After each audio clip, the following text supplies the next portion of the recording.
Hello बच्चों, welcome to ज्ञानशाला। कल के लेक्चर में हमने नॉन आइडियल, आइडियल सॉल्यूशन इनकी बात कर ली थी। इनके बीच में कंपैरिजन देखा था। अब हम क्या पढ़ने वाले? अब हम आगे पढ़ेंगे फ्रैक्शनल डिस्टिलेशन के बारे में, एजियोट्रॉप्स के बारे में और कॉलिगेटिव प्रॉपर्टीज के बारे में। तो याद है आपको, मैंने कल आपको एक क्वेश्चन दिया था, तो सबसे पहले हम उस क्वेश्चन को डिस्कस करेंगे। गिवन लिख लेते हैं हम यहाँ पर P not A, P not B। ये दो वैल्यूज दे रखी थी आपको, एक था 50 टॉर, एक था 100 टॉर। आपको बोला गया था कि यहाँ पर 1:1 मोलर रेशियो प्रेजेंट है। इसका मतलब क्या था कि जो A पार्टिकल है उसके भी 1 मोल प्रेजेंट है और जो B पार्टिकल है उसके भी 1 मोल प्रेजेंट है। क्वेश्चन बोला गया था कि जो ऑब्जर्व्ड वेपर प्रेशर है वो कितना दिया हुआ है। Observed vapour pressure is 78 torr. आपको कमेंट करना था कि ये किस टाइप का डेविएशन है। तो सबसे पहले हम क्या निकालेंगे, इसका वेपर प्रेशर निकालेंगे, यानी कि पी टोटल की बात करेंगे हम। किसकी बात करेंगे? P total. तो पी टोटल क्या था? P A plus P B. तो निकालिए जरा।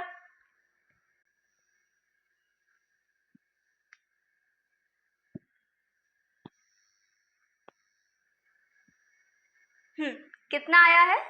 75। ओके, तो अब मुझे बताइए कि आपका कौन सा डेविएशन बनेगा।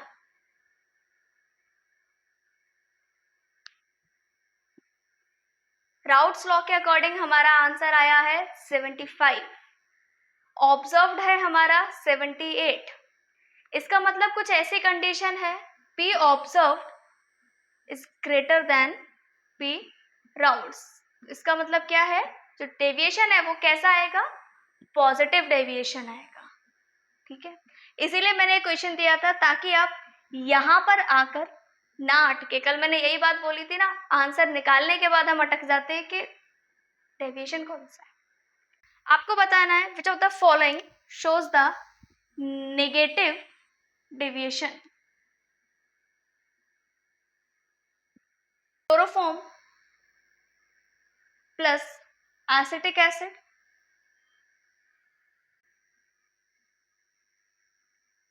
टॉलिन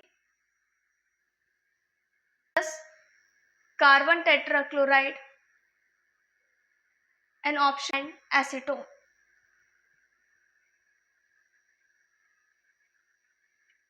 बताइए मुझे इनमें से कौन सा नेगेटिव डेविएशन को शो करेगा।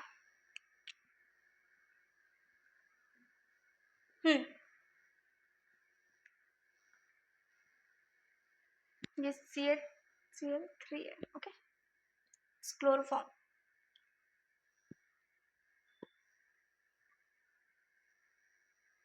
क्या आएगा आंसर? डी आएगा। बहुत बढ़िया, क्योंकि कल ही हमने बात करी थी ये दोनों ही अकेले कैसे हैं, बेचारे तन्हा बैठे हैं, कोई मतलब नहीं है, कोई बॉन्डिंग नहीं है। लेकिन जैसे इन दोनों को मिला दूंगी मैं, एक स्ट्रॉन्ग हाइड्रोजन बॉन्डिंग मुझे देखने को मिलेगी। मतलब कि इनका जो ए बी का इंटरेक्शन है वो ज्यादा रहेगा और उससे हमने कंक्लूड किया था कि वो एक नेगेटिव डेविएशन को शो करेगा। आ जाओ बात करते हैं हम यहाँ पर। Two liquids A and B are together are mixed together in equimolar ratio. कैसा रेशियो है? formed to form ideal solution। और क्या बना रहे हैं? एक आइडियल सॉल्यूशन बना रहे हैं जिसके अंदर वैल्यूज गिवन है आपको। P not X equals to 300 millimetre of mercury and P नॉट Y is millimeter of mercury. What is YX and YY? XY ले लो या AB ले लो, एक ही बात है। एक्स वाई कर लो, इसको कंफ्यूज नहीं होना। ये क्वेश्चन दे रखा है आपको, क्वेश्चन समझा देती हूँ मैं। टू लिक्विड्स गिवन है आपके पास, एक्स और वाई दोनों को मिक्स किया गया है इक्विमुलर रेशियो के अंदर और एक आइडियल सॉल्यूशन का फॉर्मेशन किया है। पी नॉट एक्स और पी नॉट वाई आपको गिवन है, वाई एक्स और वाई वाई की वैल्यू पूछी गई।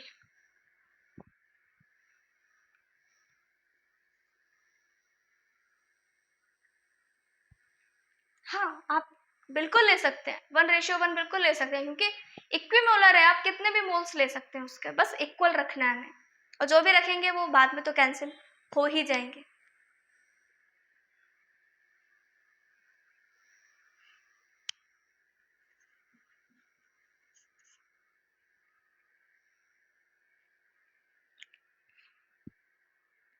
बहुत दे रखी है, मोल्स दे रखे हैं, P not x P not why they रखा है, तो क्या चाहिए, कुछ नहीं चाहिए, सब निकाल लेंगे आप।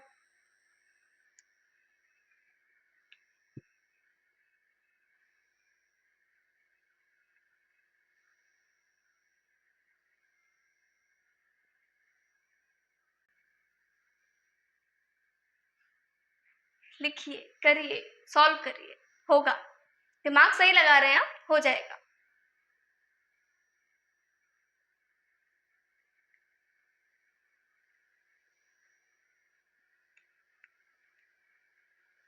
फॉर्मूला याद रखो दिमाग में, अपने आप चीजें याद आ जाएंगी। क्या था formula? P X dot Y X according to Dalton. Y X you have to find out, P T आप निकाल सकते हैं और पी एक्स भी आप इससे निकाल सकते हैं। मैंने आपको बहुत इजी कर दी अब चीजें।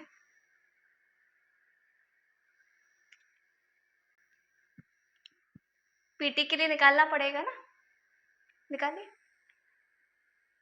पीटी के लिए निकालेंगे तो वहां पर पी एक्स भी आ जाएगा और पी वाई भी आ जाएगा ऑटोमेटिकली। निकालिए।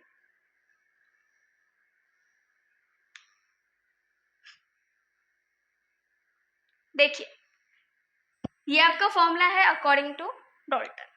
चलो, अगर आप पी टोटल की बात करें तो किससे मिलकर बना होगा? पी एक्स और पी वाई से।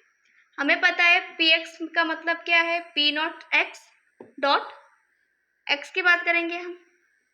Similarly P not Y dot X Y की बात करेंगे, इतनी बात करेंगे हम, ये हमने पढ़ रखा है। आ जाओ, पी नॉट एक्स की वैल्यू कितनी है? 300। मोल फ्रैक्शन कितना हो जाएगा? 1/2। मत पूछना 1/2 कैसे आया। हाँ, अगर 1/2 कैसे आया ना तो जवाब फिर बताती हूँ मैं, क्योंकि अभी हमने मोल्स कितने लिए थे? हमने लिया है मोल 1 किसका? एक्स पार्टिकल का। सिमिलरली वाई का भी कितना लिया है? 1। तो यहाँ से आ जाएगा 1/2। यहाँ पे लिख लेते हैं 200 डॉट 1/2। तो कितनी वैल्यू आ जाएगी यहाँ पर पी टोटल की? 150 प्लस 100 कितना आ गया? 250। देखो, मुझे दोनों चीजें मिल गई। क्या मिल गया? मुझे पी एक्स भी मिल गया। कितना आया मेरा P x? 150। P x is 150। P total मेरा कितना आया? 250। तो क्या वाई एक्स नहीं निकाल सकते हैं? कितना आया?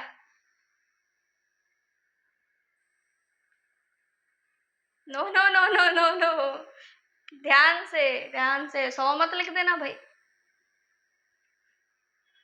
कोई आए और बढ़िया। हमने मैम 100 आंसर 3/5, या जिसको हम बोल सकते हैं 0.6। ठीक है, 3/5 को हम 0.6 बोल सकते हैं। वाई एक्स आ गया है तो वाई वाई तो आप 1 सेकेंड के अंदर निकाल सकते हैं। कैसे? हमें पता है Y X plus Y Y equals to 1। तो वाई वाई की वैल्यू क्या हो जाएगी? 1 माइनस 0.6 इक्वल्स टू 0.4। ये आ गई आपकी वाई वाई की वैल्यू। चाहे तो पूरा करके भी निकाल सकते हो या डायरेक्ट निकाल सकते हो। ठीक है, स्मार्ट हो गए तो डायरेक्ट निकाल दोगे, नहीं तो फिर पूरा करोगे। सेम चीज को। तो समझ में आया ये क्वेश्चन? चीजें आपको 2-3 ही मिलेंगी हमेशा, थोड़ा दिमाग लगाना पड़ेगा, फॉर्मूला पुट करने पड़ेंगे। डाल्टन यही तो बोलता था, डायरेक्ट पुट कर दिया फॉर्मूला। नोट डाउन कर लो इसको, फिर आगे की बात कर। अब आप स्टार्ट कर देंगे अपने एनसीईआरटी के क्वेश्चंस को भी लगाना। अब आप देखेंगे बहुत सारे क्वेश्चन जो टॉपिक्स हम पढ़ चुके हैं उनके आपसे बनेंगे। तो अब मैं शुरू कर रही हूँ टॉपिक जिसका नाम है फ्रैक्शनल डिस्टिलेशन। हो सकता है कि आप लोगों ने ये नाम सुना हो, तो क्या सुना है ये नाम? फ्रैक्शनल डिस्टिलेशन नाम सुना है क्या? लेके जाते हैं। डिस्टिलेशन याद है थोड़ा थोड़ा, फ्रैक्शनल डिस्टिलेशन याद नहीं है, मतलब क्लास 9th याद नहीं है आपको। हमें मैथ्स वाला फ्रैक्शन यहाँ नहीं लगाना है, ये केमिस्ट्री है। No no no no.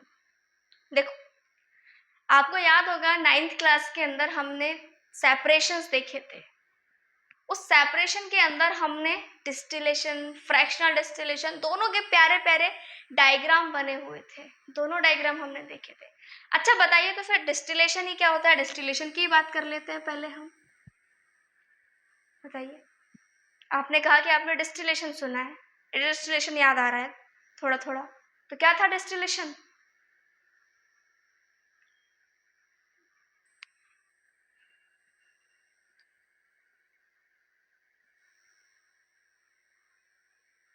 किसे? देखिए, डिस्टिलेशन एक ऐसा मेथड है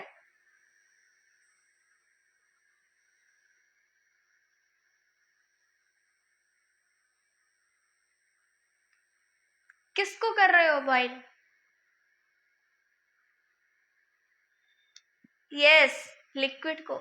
लिक्विड को सेपरेशन करने की तो टेक्निक होती है डिस्टिलेशन, इतना सही तो बोलना था आपको। क्या है ये? एक फिजिकल मेथड है। कैसा है? एक फिजिकल मेथड है तो लिक्विड को सेपरेट आउट करने का। और किसके according? As according to their boiling point. हम डिफरेंस देखते हैं दोनों के बॉइलिंग पॉइंट के अंदर। आपके पास गिवन है वाटर और अल्कोहल, दोनों कैसा नेचर रखते हैं? दोनों ही आपके मिसिबल है, पोलर नेचर के हैं। तो क्या हो जाएगा, आप किसी भी रेशियो में इनको मिलाओ, ये क्या बोलेंगे, ये आसानी से मिक्स हो जाएंगे। क्या हो जाएंगे? मिक्स हो जाएंगे। ठीक है, यहाँ पर क्या है, ये मिक्सचर प्रेजेंट है किसका? अल्कोहल और वाटर का। दोनों कैसे होते हैं? मिसिबल होते हैं। चलो पहले डेफिनेशन लिख लेते हैं फ्रैक्शनल डिस्टिलेशन की। अ फिजिकल मेथड कैसा है? ये फिजिकल मेथड है, याद रखेंगे, केमिकल मेथड मत लिख देना इसको। कैसा है? Physical method of separation, physical method of separation of liquid mixture, एक मिक्सचर के अंदर। क्या बोला मैंने? A physical method of separation of liquid in a mixture by difference in their boiling point, bye difference in their boiling point. Boiling point के difference को देखकर हम इसको सेपरेट आउट कर लेंगे एक मिक्सचर में से, और इसी फिजिकल मेथड को हम क्या बोलते हैं? Fractional distillation. इसीलिए मैंने आपको पहले बॉइलिंग पॉइंट पढ़ाया और वेपर प्रेशर पढ़ाया, क्योंकि अभी हम उसका यूज करेंगे। यूजली लोग नहीं बताते हैं, सीधा जब कॉलिगेटिव प्रॉपर्टीज पढ़ाते हैं उसमें बोल देते हैं वेपर प्रेशर, लेकिन बच्चा भूल जाता है कि वेपर प्रेशर होता क्या है। इसीलिए मैंने उसका पूरा एक लेक्चर लेके आपको एक्सप्लेन किया। चलो इसकी बात करते हैं। हम यहाँ पर क्या देख रहे हैं, यहाँ पर मैंने इक्वल क्वांटिटी में वाटर लिया है और क्या लिया है? अल्कोहल लिया है। कैसा लिया है? इक्वल क्वांटिटी की बात कर रहे हैं अभी हम। मान लीजिए मैंने 1 मोल वाटर लिया है और 1 मोल अल्कोहल लिया है। ठीक है, तो इस मिक्सचर के अंदर दोनों के 1 मोल प्रेजेंट है। मैंने इसको कर दिया कवर्ड। क्या कर दिया मैंने इसको? कवर कर दिया, ठीक है, कवर कर दिया। अब क्या किया मैंने, अब मैं दूंगी इसमें थोड़ी सी हीट। क्या कर रही हूं मैं, हीट दे रही हूं। तो देखो किसी भी मिक्सचर को अगर आप हीट दोगे तो वहां पर वेपर्स बनने स्टार्ट हो जाएंगे। क्या होगा, वेपर्स बनने स्टार्ट हो जाएंगे। तो अगर आप इन वेपर्स को देखोगे तो कुछ वेपर्स इसमें अल्कोहल के होंगे और कुछ वेपर्स जो है वो वाटर के होंगे। दोनों के वेपर्स प्रेजेंट होंगे ना, क्योंकि क्या है, ये मिक्सचर है। मोल अभी हमने कैसा लिया है, इक्वल लिया है। इसका मतलब क्या है, यहाँ पर ये जो ए के हैं, यानी कि जो ए लिक्विड है और उसका जो वेपर है अभी कैसा है, इक्वल है। जो डब्ल्यू के हैं, डब्ल्यू मतलब वाटर, इसके कैसे हैं, इक्वल है। ए मतलब अल्कोहल, ठीक है, ए मैंने रिप्रेजेंट किया है अल्कोहल से और डब्ल्यू को रिप्रेजेंट किया है वाटर को, ठीक है, कैसे हैं, सब इक्वल है। अच्छा मुझे एक बात बताइए, इन वेपर प्रेशर में से अल्कोहल और वाटर में से किसका वेपर प्रेशर ज्यादा होगा, किसके वेपर्स ज्यादा बनेंगे? अगर आपको वो चैप्टर याद है तो आप अच्छे से बताएंगे। बहुत बढ़िया, किसके रहेंगे, अल्कोहल के रहेंगे, क्योंकि हमने क्या देखा था, हमें अच्छे से पढ़ा था कि जो अल्कोहल का बॉइलिंग पॉइंट है वो कैसा होता है, कम होता है। किसके कंपैरिजन में, वाटर के कंपैरिजन में। वाटर का कितना था, 100 डिग्री सेल्सियस, अल्कोहल का कितना था, 78 डिग्री सेल्सियस। तो बॉइलिंग पॉइंट किसका कम है, अल्कोहल का, इसलिए वेपर में जो ज्यादा वेपर्स हैं वो किसके बनने वाले हैं, अल्कोहल के बनने वाले हैं।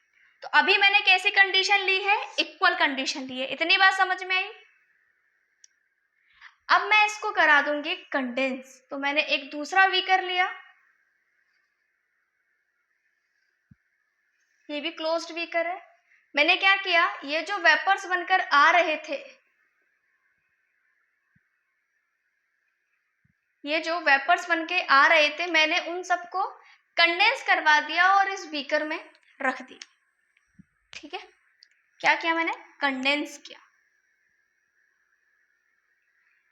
अच्छा एक बात बताओ, जैसे ही मैं इनको कंडेंस कराऊंगी तो ये वापस से लिक्विड बन जाएंगे। यहाँ पर आकर जो वेपर्स थे, यानी कि गैस फेज में थे, मैंने कंडेंस कराया, कैसे हो जाएंगे, लिक्विड में बन जाएंगे।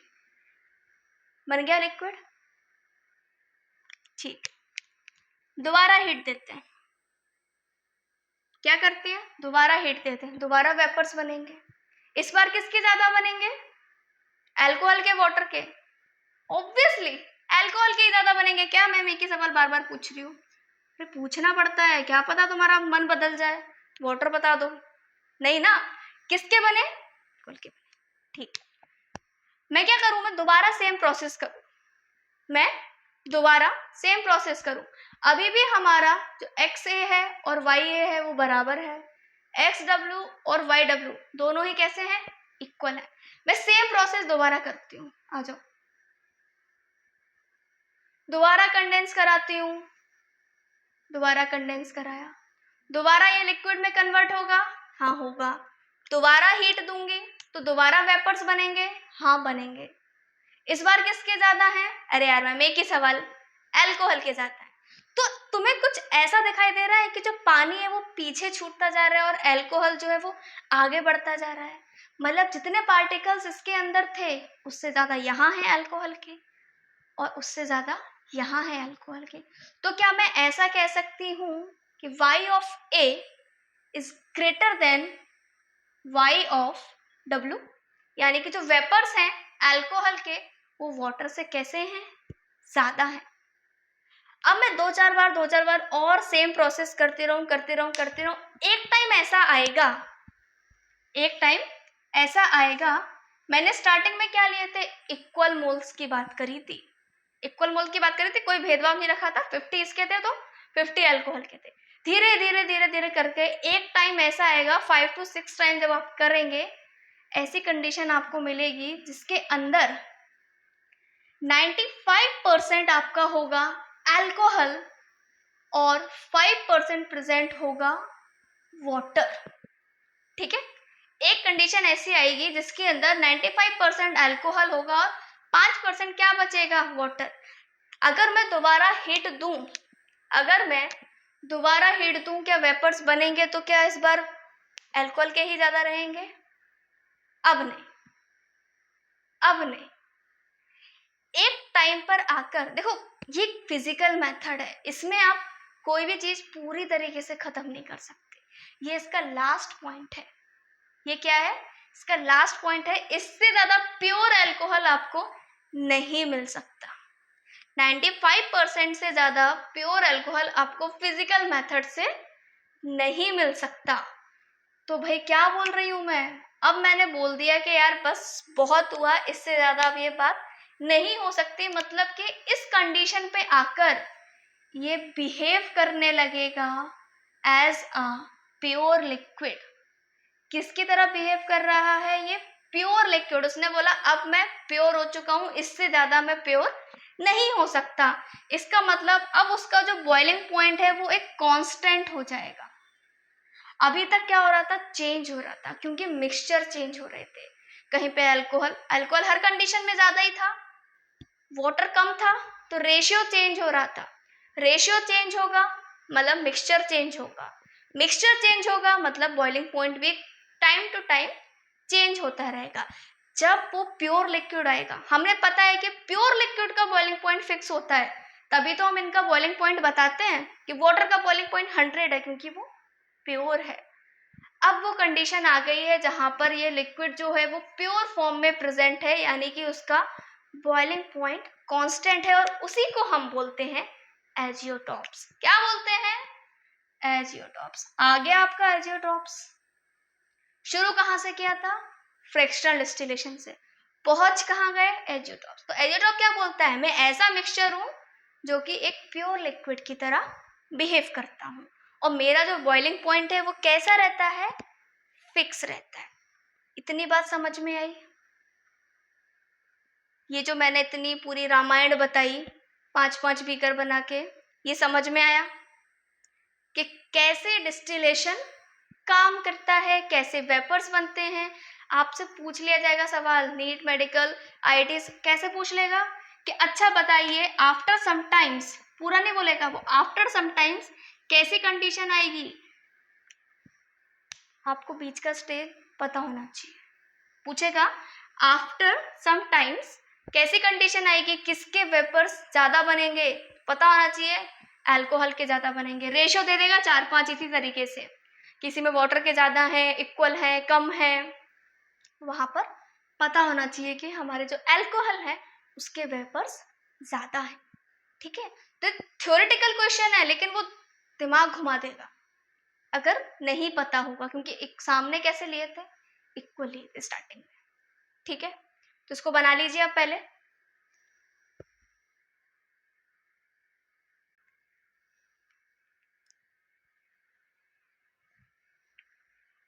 हो गया? आ जाओ। तो इसका मतलब क्या है? अगर मैं इसेंशियल कंडीशन की बात करूं फ्रैक्शनल डिस्टिलेशन की, कि essential condition for fractional distillation या ऑफ फ्रैक्शनल डिस्टिलेशन, ऑफ ज्यादा बेटर है, ऑफ फ्रैक्शनल डिस्टिलेशन क्या होगी? YA not equal to XA and YB not equal to XB। यही कंडीशन तो हमारी लास्ट में हमें मिली है कि दोनों कैसे हैं?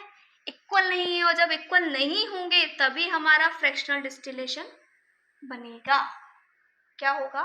फ्रैक्शनल डिस्टिलेशन बनेगा, यानी कि liquid composition must be different from the vapour phase composition. इसको भी लिख लीजिए, liquid composition must be different from vapor phase composition।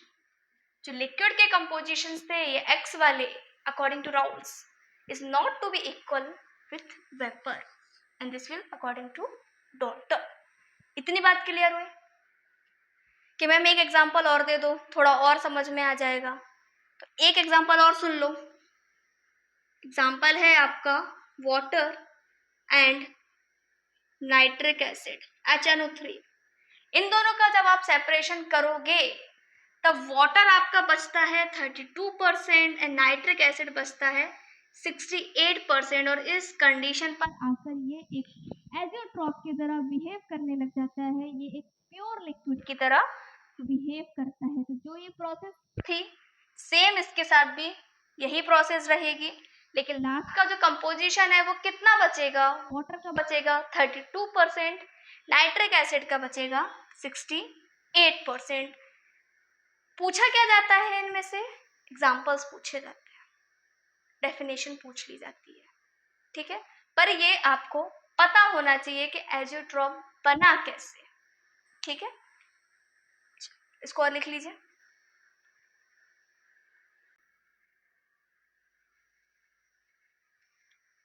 देखिए, अगर आपको इससे ज़्यादा सेपरेट आउट करना है तो अब हमें यूज़ करना पड़ेगा केमिकल मेथड। फिजिकल से इससे ज़्यादा नहीं हो पाएगा, तो हम वहाँ पर यूज़ करेंगे कॉन्सेंट्रेटेड सल्फ्यूरिक एसिड, जो कि एक डिहाइड्रेटिंग एजेंट है। डिहाइड्रेटिंग, डी मतलब निकालना, हाइड्रेट मतलब वाटर, वाटर को निकाल फेंकेगा और प्योर अल्कोहल आपको मिल जाएगा, ठीक है। तो अगर आपको प्योर चाहिए, बिल्कुल नहीं हमें तो 100% ही लेके मानेंगे हम, तो उसके लिए आप क्या यूज करोगे, कॉन्सेंट्रेटेड सल्फ्यूरिक एसिड, ठीक है।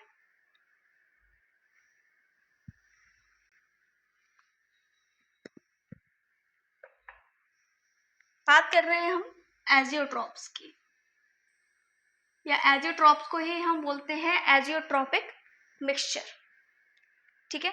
अभी हमने देख लिया एजियोट्रॉप होता क्या है, तो इसके बारे में हम थोड़ा सा लिख लेते हैं। एक नॉन आइडियल सॉल्यूशन है और इसमें एक डेफिनेट कंपोजिशन की बात करते हैं। A non ideal solution of definite composition boils at a fixed behave like a pure liquid, behave like a pure liquid. So at this point azeotrophs cannot be separated further. Definition तो इतनी ही है आपकी, बाकी तो मैं बोल रही हूँ। So at this point azeotrophs cannot be separated further by fractional distillation। बात समझ में आई? ये कैसा है, नॉन आइडियल सॉल्यूशन है जिसका कंपोजिशन कैसा हो जाता है, फिक्स हो जाता है, और उसको बॉईल करते हैं हम एक फिक्स्ड टेम्परेचर पे। तो क्या कंडीशन मिलती है हमें, प्योर लिक्विड की तरह बिहेव करता है, ये कंडीशन मिलती है। और उस पॉइंट पर आके वो एजियोट्रॉप जो है वो सेपरेट नहीं होता। किससे सेपरेट नहीं होता, फ्रैक्शनल डिस्टिलेशन से, ओके। अगर आप टाइप्स की बात करें तो ये दो टाइप के होते हैं। एक को बोला जाता है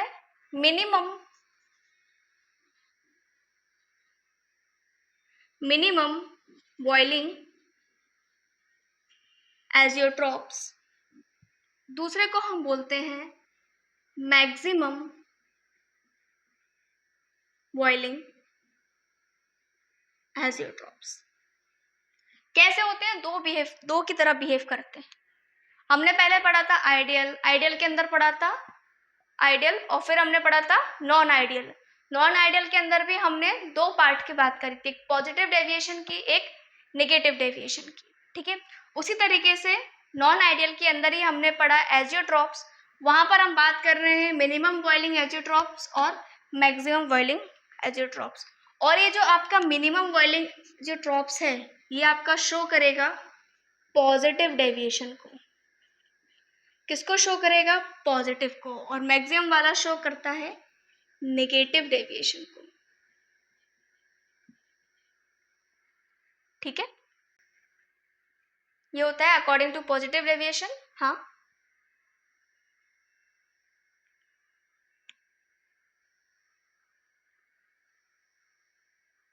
न्यूमेरिकल भी आ सकता है और डिफरेंस भी आ सकता है, दोनों चीजें आ सकती हैं उसमें, ठीक है ना।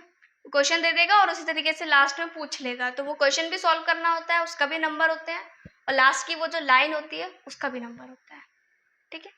देखो यहाँ पॉजिटिव डेविएशन की बात क्यों कर रहा है, क्योंकि हमने मिनिमम बॉइलिंग की बात करी है, तो मिनिमम बॉइलिंग की बात है मतलब वेपर प्रेशर ज़्यादा रहेगा, इसीलिए पॉजिटिव डेविएशन आएगा। सिमिलरली यह मैक्सिमम बॉइलिंग की बात करी है, मतलब कि वेपर प्रेशर कैसा रहेगा, कम रहेगा।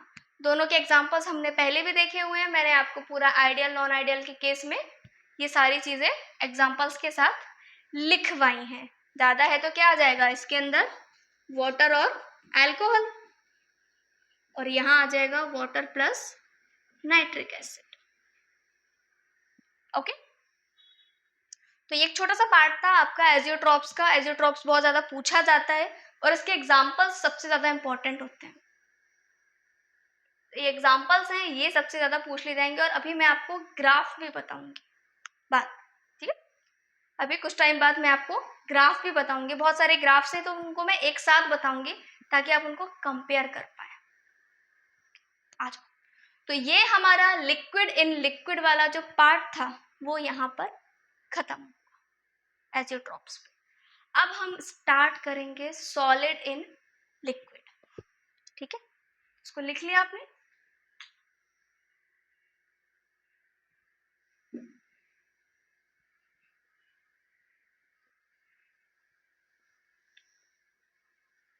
स्टार्टिंग में हमने बात करी थी ना, इसके 3 पार्ट्स हैं, तो अब आप यहाँ तक के न्यूमेरिकल्स को लगाइएगा और आपको डीपीपी कल तक मिल ही जाएगी कंडीशन। अब हम बात करेंगे सॉलिड इन लिक्विड की। जब तक आपके जो एनसीईआरटी के क्वेश्चंस हैं आप उनको लगाना शुरू कर दीजिए, क्योंकि वो भी अपने आप में बहुत सारे हैं। उनको आप देखेंगे, जब एनसीईआरटी की एक्सरसाइज खोलेंगे तो 40 क्वेश्चंस के आपको दिखेंगे, तो उन 40 क्वेश्चंस को करने के लिए भी आपको समय चाहिए, इसीलिए आप अभी से करना उन्हें शुरू कर दीजिए। जो जो टॉपिक हम पढ़ चुके हैं उनके क्वेश्चंस आप लगाइए, जो नहीं आएंगे फिर वो हम डिस्कस करेंगे, ठीक है। आज बात कर रहे हैं हम सॉलिड इन लिक्विड के बारे में। इसका मतलब क्या है, सॉलिड आपका क्या हो जाएगा, सल्यूट, लिक्विड क्या हो जाएगा, सॉल्वेंट। अब तो ये बात हमें समझ में आ ही गई है पूरे चैप्टर में से, इतनी बात तो हमें याद ही है मैम, इसका मतलब क्या है और इसका मतलब क्या है। इसके अंदर मैंने आपको बताया था हम पढ़ने वाले हैं, क्या पढ़ने वाले हैं, कॉलिगेटिव प्रॉपर्टीज। कॉलगेट मत याद रखना, कॉलिगेटिव है, क्या है, कॉलिगेटिव प्रॉपर्टीज। रिवाइज कर लेते हैं। गैस एंड लिक्विड के अंदर क्या पढ़ा था, Henry law. Liquid and liquid के अंदर क्या पढ़ा था, राउल्ट्स लॉ। अब हम बात कर रहे हैं सॉलिड एंड लिक्विड, जिसके अंदर हम पढ़ने वाले हैं कॉलिगेटिव प्रॉपर्टी। तो अब अगर राउल्ट्स लॉ का भी डेफिनेशन ये पूछे तो आप बता सकते हो, हेनरी की कोई पूछे तो आप बता सकते हो। बात कर रहे हैं हम कि कॉलिगेटिव प्रॉपर्टीज तो है, पर ये होता क्या है। तो देखो कॉलिगेटिव प्रॉपर्टीज जो है ना वो सीधी सीधी बात करती है कि मुझे ना क्वांटिटी से मतलब है, मुझे ना मोल से मतलब है, मास से मतलब है, तुम्हारा नेचर क्या है उससे मुझे कोई मतलब नहीं है। मैं बात किसकी कर रहा हूँ, क्वांटिटी की। तो अगर तुम मुझे क्वांटिटी की बात करने आए हो तब तो मैं बात करूंगा, बाकी तुम्हारे नेचर से, तुम KCl हो, NaCl हो, कॉपर हो, मुझे उससे कोई मतलब नहीं है। मतलब किससे है, अमाउंट ऑफ सब्सटेंस से। जो सब्सटेंस का अमाउंट है, चाहे वो मोल में हो चाहे वो मास में हो, बात किसकी होनी चाहिए, अमाउंट की, मतलब कि क्वांटिटी की। तो क्वालिटेटिव प्रॉपर्टीज क्या बोलेगा कि जो भी आपको सॉल्यूशन दे रखा है, मैं किसके ऊपर डिपेंड करूंगा, उसके अमाउंट पे, जो सब्सटेंस गिवन है उसके अमाउंट पे डिपेंड करूंगा, किस पे नहीं करूंगा, उसके नेचर पे। लिख लें इसको, द प्रॉपर्टी ऑफ सॉल्यूशन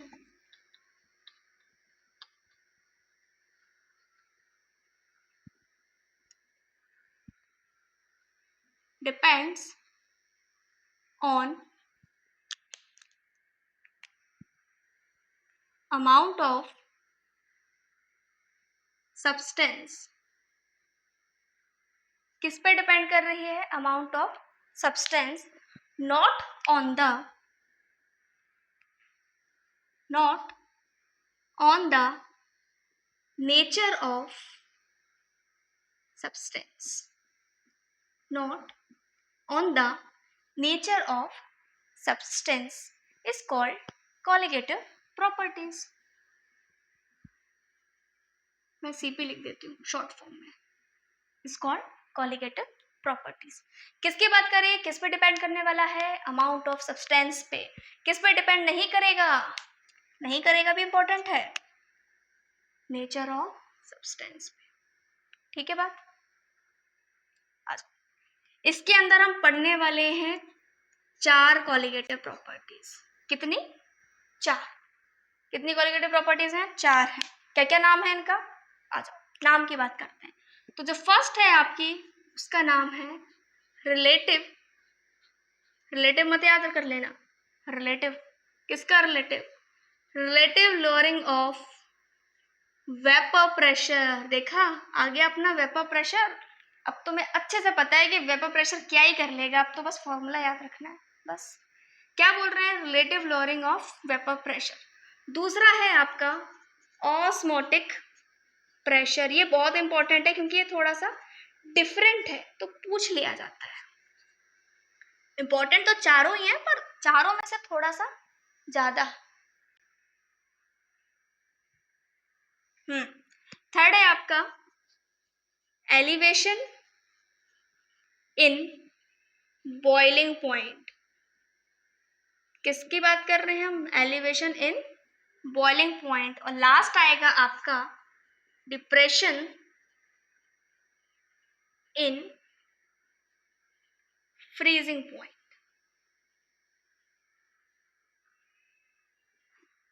ये चारों ही नाम अब आपको पता है. मतलब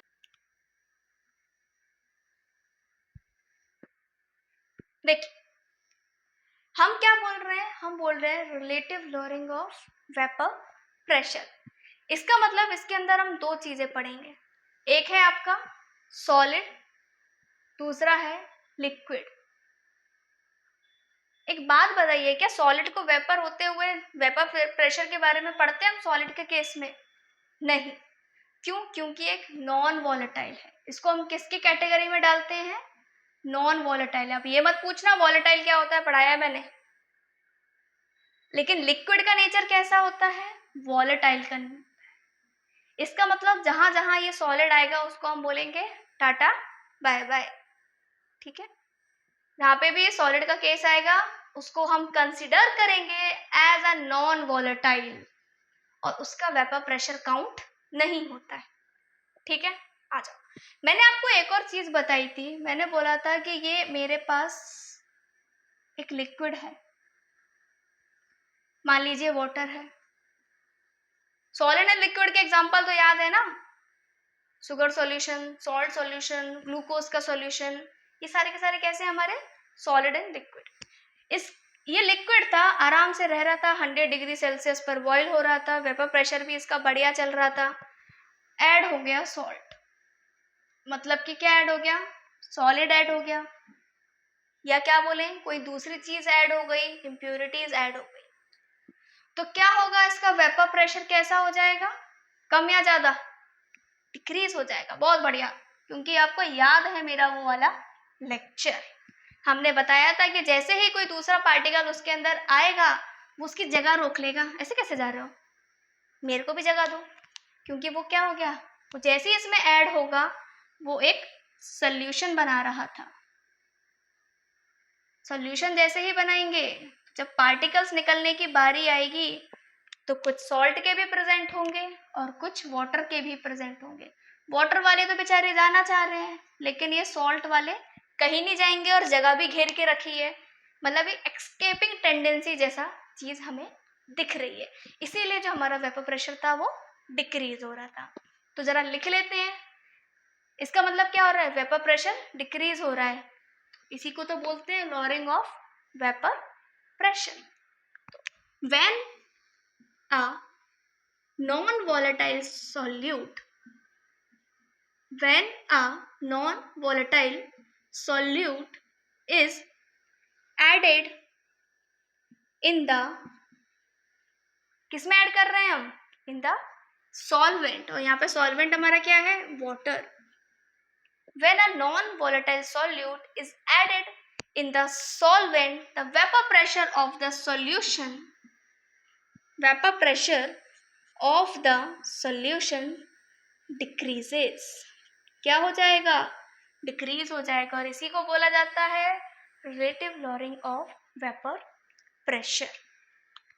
ठीक है, देखो इसकी एक और डेफिनेशन है, वो भी लिखवा देती हूँ मैं आपको.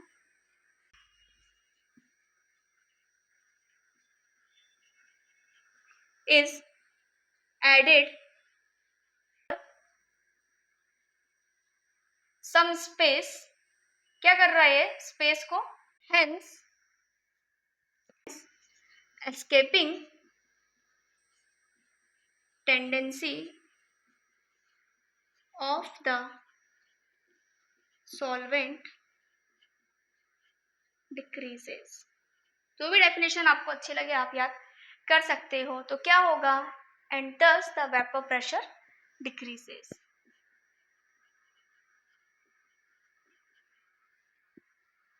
लिख लीजिए अब इसको, फिर मैं बताती हूँ एक छोटा सा फॉर्मूला.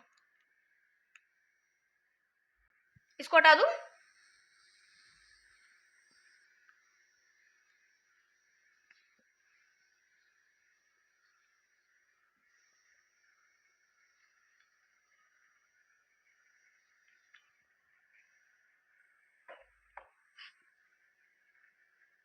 ओके. देखो पी नॉट क्या है, पी नॉट है आपका प्योर सॉल्वेंट. पीएस क्या हो जाएगा, आपका सॉल्यूशन. क्या हो जाएगा, सॉल्यूशन.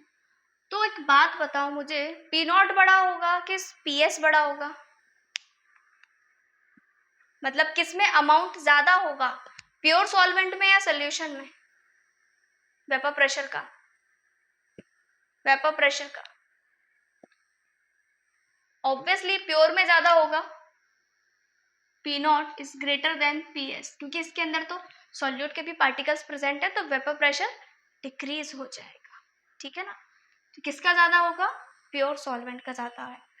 अगर आप मुझे लोअरिंग निकालनी है, मतलब कि अगर मुझे डिफरेंस निकालना है लोअरिंग इन वेपर प्रेशर, तो मैं क्या करूंगी, ज्यादा वाले में से कम वाले को माइनस कर दूंगी, यही तो करूंगी.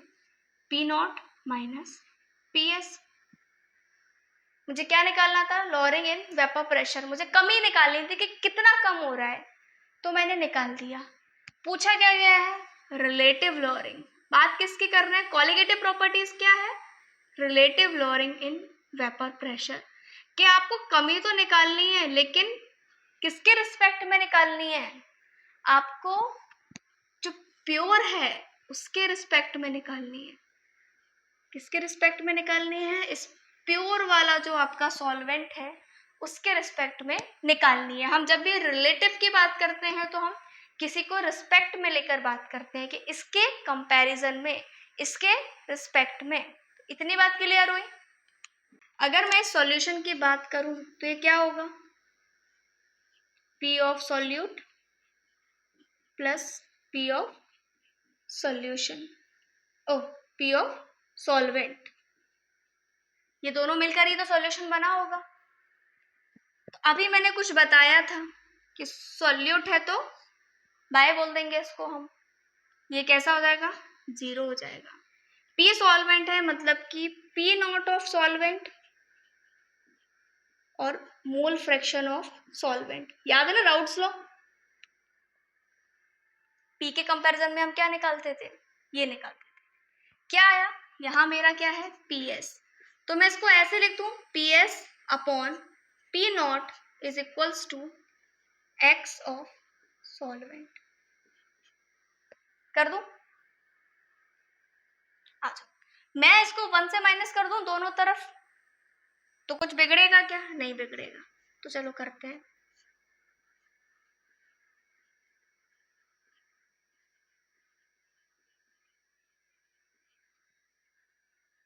इसका एलसीएम लेते हैं, ले लूँ एलसीएम, क्या वैल्यू आएगी, P not minus P S. अच्छा 1 माइनस एक्स सॉल्वेंट लिखा है, इसका मतलब क्या हुआ, एक्स ऑफ सॉल्यूट, क्या हुआ, एक्स ऑफ सॉल्यूट। अब क्या दिख रहा है आपको, ये क्या था, relative lowering of vapour pressure. यहाँ क्या लिखा है, एक्स सॉल्यूट मतलब कि मोल्स, मतलब कि अमाउंट ऑफ सब्सटेंस, और यही तो क्या थी, कॉलिगेटिव प्रॉपर्टी की निशानी, के किस पे डिपेंड करता है, अमाउंट ऑफ सब्सटेंस पे डिपेंड करता है। तो ये फॉर्मूला कैसे डिराइव हुआ समझ में आया, ये था इसका मैथमेटिकल एक्सप्रेशन। अब क्वेश्चन क्या आता है, question is that explain why the relative lowering of vapor pressure is a colligative property। तो क्या करना है आपको करना है कि ये एक्सप्रेशन को लिख देना है। ये जो मैंने बात यहाँ से शुरू करी है ना, यहाँ से लेकर यहाँ तक ये लिखाना, कुछ नहीं बोलेगा, फिर वो बोल देगा हाँ बच्चे को आता है, नीचे लिख देना hence proved, क्योंकि ये x क्या है, मोल्स, मोल्स मतलब amount of substance, colligative property depend किस पे करती है, अमाउंट ऑफ सब्सटेंस। तो पहले लिखना कॉलिगेटिव प्रॉपर्टी की डेफिनेशन, उसके बाद इसको लिखाना, तो प्रूफ हो जाएगा वाई। इसको अगर मैं शॉर्ट फॉर्म में बोलूं तो L L R L V P is a colligative property.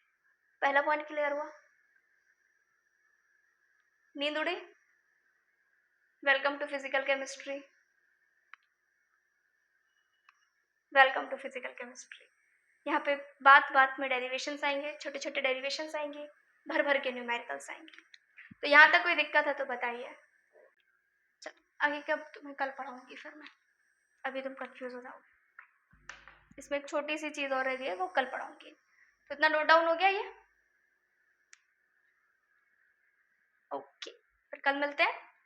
ये जो पढ़ाया है इसके एक्सप्रेशन को खुद से करोगे एक बार, क्योंकि तभी आपको याद रहेगा, नहीं तो सब सर के ऊपर से चला जाएगा। और जो कॉन्सेप्ट बताया है उसको दिमाग में रखना।